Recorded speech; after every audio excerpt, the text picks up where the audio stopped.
It was like a really boutique strip club, so like one pole. It would always like inspire me to like get the up and go and get what I want. I don't know, I'm not good at explaining it. That's why I write songs. Hey baby. Now I know we ain't been talking for too long, but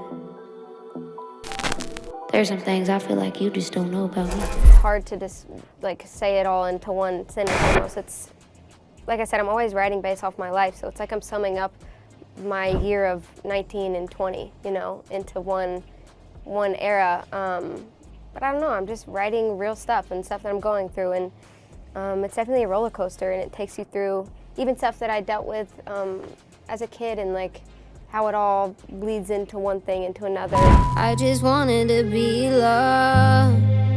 I just wanted a damn hug. I think on this project I have some of my dream features, the people that I just really love and respect and listen to a lot, but somebody specifically that has just always been my dream feature is Lil Baby, and he's on this project, and his music has really gotten me through a lot, and I just remember like listening to him when I was like 16 and 17, just really, really going through it, and I would always put it on when I was like really just fucking not feeling good, and it would always like inspire me to like get the fuck up and go and get what I want. And so he's been a very just big part of my like growing up years musically.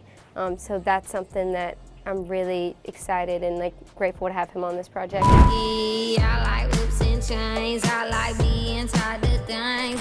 Okay, so Touch Me Like a Gangster was actually the first song I made of this next era and album. It kind of like started it. I remember, I think I was listening to the song Stand By Me. I think it's by Ben King maybe. And so sonically I kind of was like in that world, and then I made that song.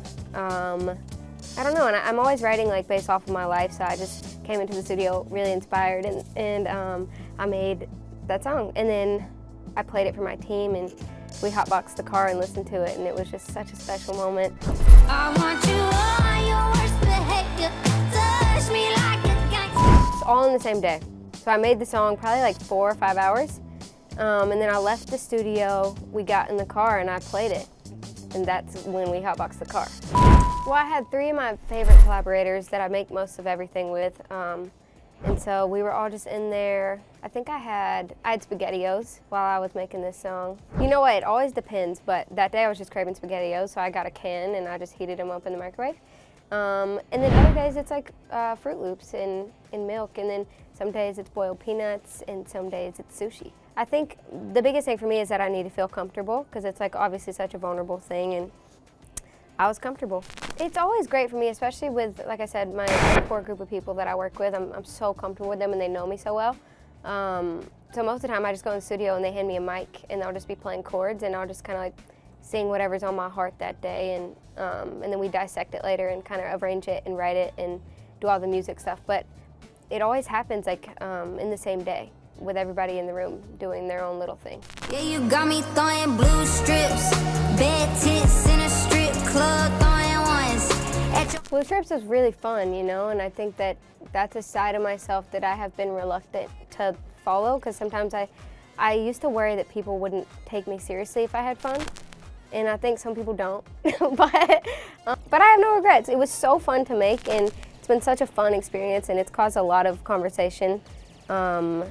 So I'm excited for the rest of these songs to come out and see how people perceive them, because I feel like my main thing with music is I just want to make people feel something, whether they hate it or love it. I just want to make them feel something.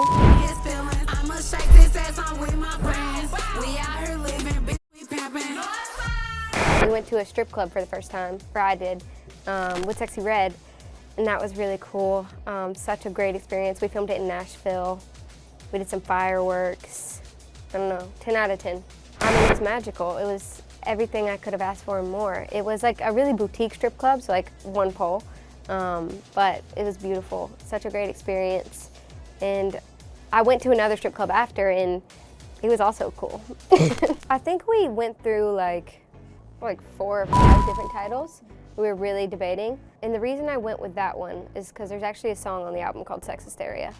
And I feel like it explains everything really well, and it gives everything reason, and I feel like people hear that title and naturally assume that it's all about sex, and it's really not. It's so far from it. but that song really explains everything. Sex hysteria, I fall back in the eye. So hysteria was like the key word. I think that was always like in the running for title.